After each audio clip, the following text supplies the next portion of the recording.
Hello అండి, నమస్తే. Welcome back to Saroja's kitchen. ఈ రోజు వీడియోలో సింపుల్ అండ్ ఈజీగా చేసుకునే క్యాబేజ్ రైస్ ఎలా తయారు చేయాలో చూపించబోతున్నాను. పిల్లల లంచ్ బాక్స్ లోకైనా మధ్యాహ్నం లంచ్ లోకైనా చాలా ఈజీగా చేసేసుకోవచ్చండి. చాలా టేస్టీగా ఉంటుంది. మరి తయారీ విధానాన్ని చూసేయండి.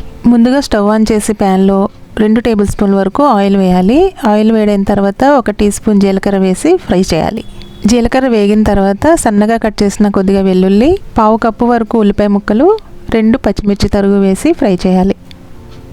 ఇవన్నీ బాగా ఫ్రై అయిపోయిన తర్వాత రుచికి సరిపడా ఉప్పు, 1/2 టీ స్పూన్ పసుపు వేసి ఒకసారి బాగా కలిపిన తర్వాత ఒక టమాటాని ఇలా సన్నగా కట్ చేసి వేయండి. ఈ టమాటా మెత్తబడేంత వరకు ఇలా ఫ్రై చేస్తూ ఉడికించాలి. టమాటా ఇలా సాఫ్ట్గా మగ్గిపోయిన తర్వాత మనం ముందుగానే కట్ చేసి పెట్టుకున్న 1 కప్పు క్యాబేజ్ తరుగు వేసేసుకోవాలి. క్యాబేజ్ వేసిన తర్వాత ఇలా మొత్తం బాగా కలుపుకోవాలి. తర్వాత మూత పెట్టి క్యాబేజ్ బాగా ఉడికేంత వరకు ఇలా మగ్గనివ్వాలి. మధ్య మధ్యలో మూత తీసి కలుపుతూ ఉండాలి. చూడండి, క్యాబేజ్ ఇలా బాగా మగ్గిపోయిన తర్వాత 1/2 టీ స్పూన్ కారం, 1/2 టీ స్పూన్ ధనియాల పొడి, 1/2 టీ స్పూన్ గరం మసాలా, కొద్దిగా మిరియాల పొడి వేసి మొత్తం బాగా కలుపుకోవాలి. ఆల్రెడీ సాల్ట్ ముందే వేసేసాం కాబట్టి ఇంకా సాల్ట్ వేయట్లేదు. మనం వేసిన మసాలాలన్నీ ఇలా బాగా ఫ్రై అయిపోయిన తర్వాత ముందుగానే ఉడికించుకున్న 1 కప్పు రైస్ని దీంట్లో వేసేసుకోవాలి. అన్నాన్ని ముందుగానే ఉడికించి పెట్టుకుంటే చాలా తొందరగా అయిపోతుందండి.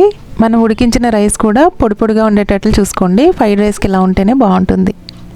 ఇలా మసాలాలన్నీ రైస్కి పట్టించిన తర్వాత చివరిగా కొద్దిగా కొత్తిమీర, కొద్దిగా నిమ్మరసం వేసేసి మొత్తం బాగా కలుపుకుంటే టేస్టీ ఫ్రైడ్ రైస్ రెడీ అయిపోతుంది. ఉదయాన్నే హడావిడి లేకుండా పిల్లల లంచ్ బాక్స్లోకైనా ఆఫీస్కి వెళ్ళే వాళ్ళకైనా చాలా ఈజీగా చేసేసుకోవచ్చు. చాలా టేస్టీగా ఉంటుంది. మరి ఈ వీడియో మీకు నచ్చితే లైక్ చేయండి. తర్వాత మీ ఫ్రెండ్స్కి, ఫ్యామిలీ మెంబర్స్కి షేర్ చేయండి. అలాగే కొత్తగా చూసేవారైతే మా ఛానల్ని సబ్స్క్రైబ్ చేసుకోండి. Thank you.